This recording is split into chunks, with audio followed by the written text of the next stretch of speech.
교회 목사가 우리가 무슨 빛과 소금이냐? 우리는 어둠에서 빛으로 나오는 자다라는 설교를 하던데 마태복음에는 예수님이 우리가 빛과 소금이라고 분명하게 밝히셨음에도 불구하고 에베소서의 너희가 전에는 어둠이더니 이제는 주 안에서 빛이라.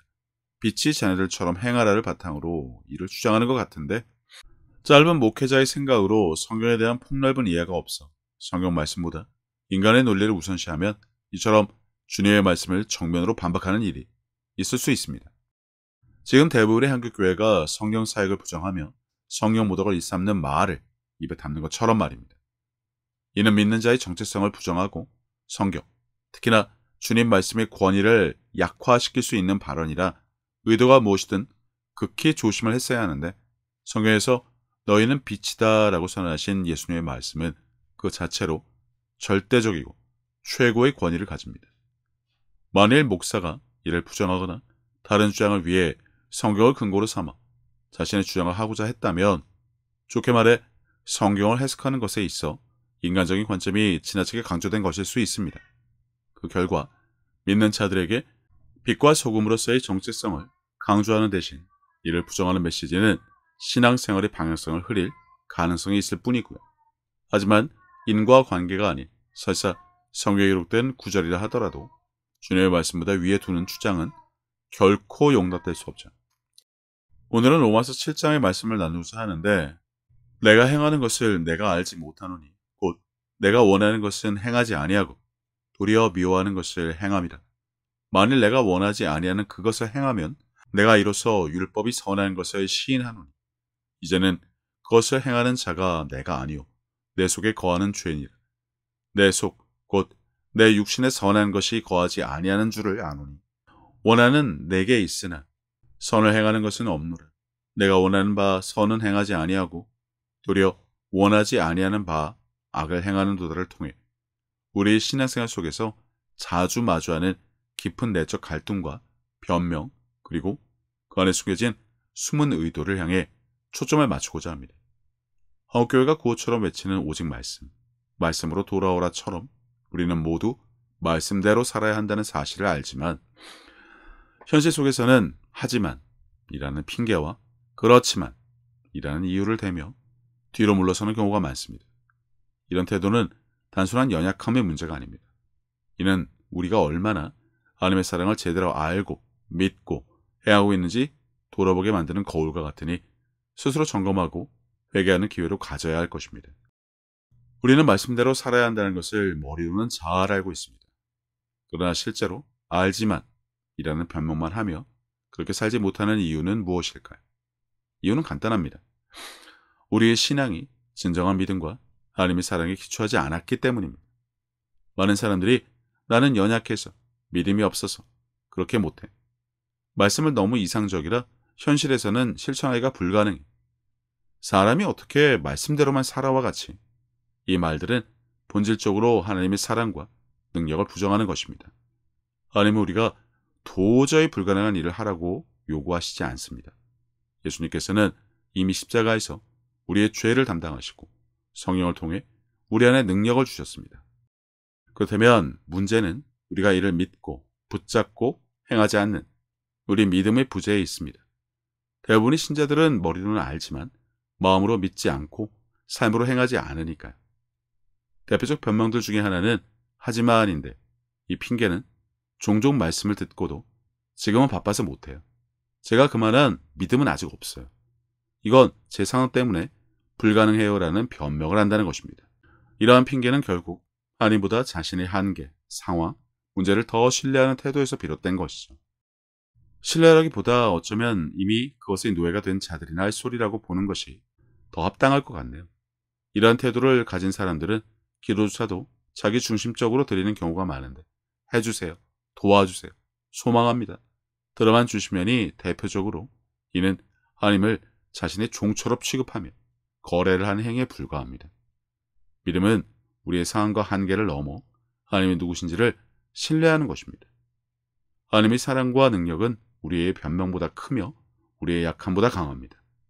이를 인정하고 믿음 위에 굳게 서서 담대하게 선포하는 것이 크리스찬의 책임이자 자격이죠. 게다가 그렇지만이란 변명을 입에 달고 사는 자들을 보면 역시나 사랑의 결핍이 문제인데, 많은 사람들은 서로 사랑하라고 했지만 그게 말처럼 쉬운 게 아니다, 어떻게 나를 미워하는 사람을 사랑할 수 있냐와 같은 변명이 먼저 입에서 나오죠. 물론 어느 정도 행하지도 않고 무조건 안 된다, 못한다는 핑계를 대기 위해 말입니다. 이 말은 겉보기에는 현실적인 것처럼 보이지만 사실은 하나님의 사랑을 모르기 때문에 나오는 변명입니다. 하나님의 사랑은 우리의 능력이나 조건에 달려있지 않습니다. 하나님께서는 우리가 여전히 죄인 되었을 때에도 우리를 사랑하셨기에, 우리가 말씀대로 살지 못하고 서로 사랑하지 못하는 이유는 하나님의 사랑을 경험하지 못했거나 믿지 않기 때문이라는 이유만 있을 뿐입니다. 하나님의 사랑을 알지 못하는 사람은 신앙생활을 의무와 종교적 행위로 전락시키고 마는데, 교회마다 하는 현실과 없는 감성팔이 설교의 결과라고 볼 수 있지만, 진정한 믿음은 하나님의 사랑의 뿌리를 둔 순종, 그리고 이를 믿음으로 실천하는 행위에서 시작된다는 것을 알아야 할 것 같습니다. 이러한 모습은 결국 그들이 과연 크리스찬인가, 그 이름의 무게를 감당하는 진정한 신자인가 반문하게 만듭니다. 잘 아시겠지만 크리스찬이라는 단어는 본래 그리스도를 따르는 자를 뜻합니다. 이는 단순히 예배에 참석하거나 성경 백독에, 필사에, 암기에, 새벽기도 개근에, 교회 봉사에 목숨을 건 사람을 의미하지 않습니다. 크리스찬은 예수님께서 걸어가신 길을 따라가는 사람입니다. 크리스찬은 하나님의 말씀대로 살기로 결단한 사람입니다. 그러기에 우리는 스스로에게 물어야 합니다. 나는 정말 예수님을 따르는 사람인가? 아니면 필요한 때만 하나님의 도움을 구하는 이기적인 신앙을 가진 사람인가? 라고 말이죠. 하나님은 우리의 삶에서 중심이 되어야 합니다. 그러나 많은 경우 우리는 하나님을 별책 부록처럼 취급합니다. 내 삶은 그대로 유지한 채 필요할 때만 하나님께 도움을 요청하는 이러한 태도는 하나님을 진정으로 믿는 믿음이 아닙니다. 이는 이기적이고 자기 중심적인 신앙이고, 차라리 종교라고 보는 것이 더 합당할 것입니다. 교회 다니는 사람으로 보이기 위한 위선의 삶이기도 하고요. 이처럼 대부분의 사람들은 크리스찬이라는 자신의 정체성을 인식하지 못한 채 기독교를 별책부록 신앙으로 여기는 것에 문제가 있습니다. 많은 사람들이 크리스찬이라는 이름을 가지고 있으면서도 실제 삶에서는 세상과 다를 바 없이 살아가죠. 아니, 더 악하게 군다가 맞을 것입니다. 주일 예배 따라 하나님을 찾고 기도는 어려울 때만 필요하고 말씀대로 사는 것은 현실적이지 못하다며 세상의 온갖 방법과 편법의 혈안이 되어 사는데, 분위기 파악조차 못한 한국 교회는 교회에 와서 세상 사는 방법을 배우라는 설교를 하고 있으니 교회마다 어렵다 못해 망해가고 있죠. 진정한 크리스찬은 하나님을 단순히 믿는 데서 그치지 않습니다. 그들은 말씀대로 살기 위해 결단하고 헌신합니다. 물론 모든 사람이 자신의 직업을 버리고 복음을 전하는 일에 헌신하지는 않을 것입니다. 그러나 중요한 것은 우리가 어디에 있든지 말씀대로 사는 삶을 추구해야 한다는 것인데, 상업에 종사하는 사람이라면 정직과 윤리를 지키며 빛을 비출 것이고, 가정을 꾸리는 사람이라면 사랑과 섬김으로 예수님의 모습을 드러내며 친구나 동료를 대할 때 친절과 온유로 그리스도의 향기를 풍겨 하나님이 살아계심을 드러내는 삶을 살 것입니다. 지극히 작은 자에게 한 것이 바로 예수님에게 한 것이기에 섬김의 삶을 살아갈 것이고요. 이 모든 것이 하나님께 영광을 돌리는 일이며 크리스찬의 삶입니다. 그리고 여기에 주어진 책임에 대해서는 결코 간과해서는 안 되는데, 크리스찬이라는 이름에는 무거운 책임이 따릅니다. 우리는 하나님의 영광을 위하여 부르심을 받았으며 그분의 뜻에 따라 살아가야 할 사명을 받았으니 말입니다. 내가 필요할 때, 아쉬울 때에만 하나님을 찾으려는 이기적인 모습을 하고도 믿는 자다, 교회 댕긴다, 성령을 받았다고 허튼 소리나 하지만, 예수님께서는 너희는 세상의 빛과 소금이다 라고 하셨지만 어디 그런가요? 직장에서, 가정에서, 사회에서 크리스찬의 모습은 찾아볼 수조차 없고 세상과 다를 바 없는 모습으로 하나님의 영광을 가리니 말입니다. 이것이 바로 크리스찬의 책임을 잊은 삶이고 그 이름을 가볍게 여긴 결과일 뿐이죠. 야고보서에서 행함이 없는 믿음은 죽은 것이라는 설교는 수백 번 들었을 것입니다. 믿음은 단순히 교리를 아는 것이 아니라 삶에서 말씀대로 사는 것이고, 믿음은 하나님의 뜻에 순종하고 그분의 사랑을 드러내는 것이니, 우리는 삶의 모든 영역에서 하나님께 영광을 돌려야 함이 크리스찬의 진정한 모습이자 그들의 책임이죠. 그럼 이제 공생의 이유, 우리가 어떻게 살아야 진정한 크리스찬이라고 할 수 있을까요? 구약에 나오는 인물의 믿음을 본받으려고 발버둥이나 치는 교회의 설교를 따라 살면 될까요? 구약의 역사를 줄줄 외우고 있으면 그게 믿음이고 신앙이고 크리스찬이 책임을 다하는 것일까요? 전쟁터에 나가야 할 군인이 훈련소에 앉아 이런 교육이나 받고 있는 모습을 두고 크리스찬에 비유한다면 너무 과소평가한 것일까요? 기분이 나쁘고 자존심이 상해도 결국 보여줄 것 없는 빈수레의 볼멘 소리일 뿐 그들은 크리스찬이 아닙니다. 예배당 회원이지. 많은 신자들이 자신의 문제를 놓고 기도하고 응답을 바라지만 여전히 그 문제가 해결되지 않는 이유는 무엇일까요? 성경에는 두 가지 방법과 이유가 있는데 이는 믿음의 기도와 의인의 간구가 있고 다음으로 예수 이름으로 선포하는 것인데 대부분 예수님의 이름을 사용하는 방법도 모르고 이것에 대한 믿음이 부족합니다. 교회를 다니는데 예수 이름의 권세를 모르고 이것을 활용하지 못하는 교회. 얼마 전 기독교 방송 진행자인 신현줄이 템플스테이로 교회가 마녀 사냥을 하며 모두가 그를 비난하며 혀를 차던데 세상에 보면 죄 없는 자가 돌 던지는 줄 알 것입니다. 부끄러운 줄 알아야죠. 회개의 기회와 올바른 가르침을 줄 생각조차 하지 않고 군중에 휩쓸려 돌이나 던지는 자들이 교회, 아니 예배당 회원이지 어딜 봐서 크리스찬이라 할 수 있겠냐는 것인데 아무튼 우리는 종종 하나님께 간구하고 기다리는 수동적 기도에 머물지만 그러나 성경은 우리에게 예수 이름의 권세를 사용하여 선포하라고 가르치고 있습니다. 잘 알기만 하겠지만 베드로는 안전뱅이를 고칠 때 은과 금은 내게 없거니와 내게 있는 것을 내게 주노니 곧 나사렛 예수 그리스도의 이름으로 걸으라 하고라며 예수 이름을 선포하며 치유도 함께 명했죠. 이처럼 베드로의 기도는 오늘날 많은 신자들의 기도와 근본적으로 다릅니다.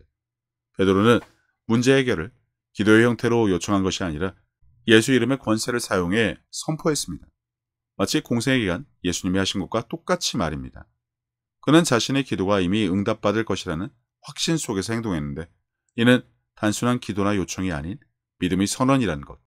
이것이 지금 크리스찬들 속에서 지극히 당연한 모습이어야 하는데 실상은 전혀 그렇지가 않죠.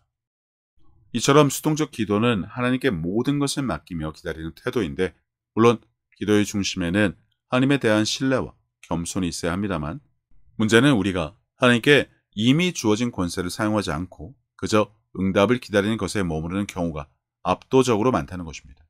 마치 공생애가 없는 여전히 구약시대 율법의 사람들처럼 말입니다.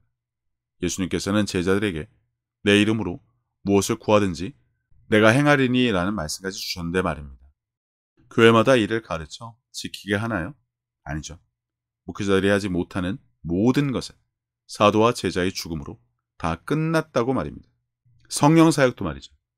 근데 생각과 지식이 짧은 그들이 모르는 것이 있는데 그건 예수님이 부활하사 영원토록 우리와 함께 하신다는 것입니다.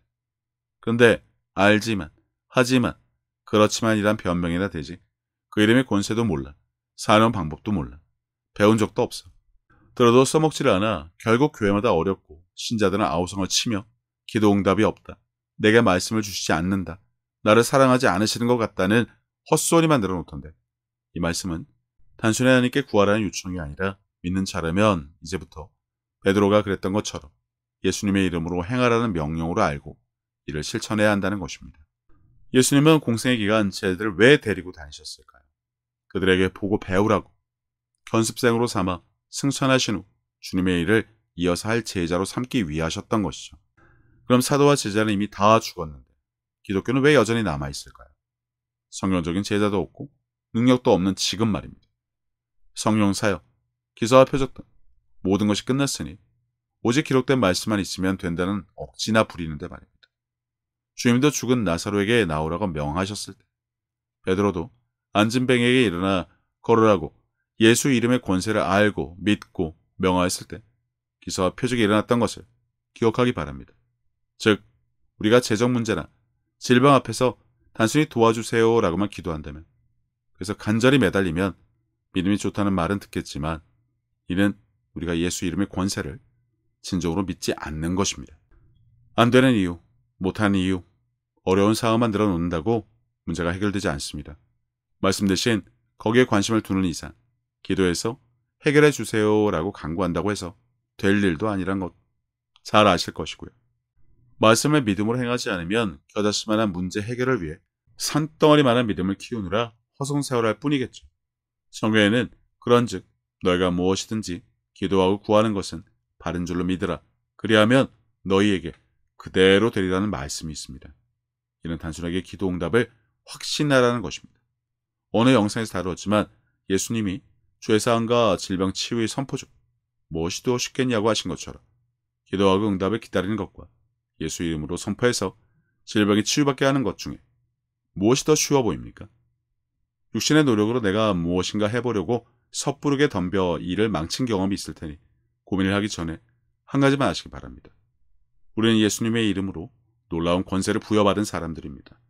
그러나 그 권세를 사용하지 않는다면 이는 믿음이 부족이며 하나님께서 주신 능력을 헛되이 하는 것입니다. 다니는 교회에서 누가 뭐라고 한들 중요하지 않습니다. 성경은 절대 그렇게 가르치고 있지 않으니까요.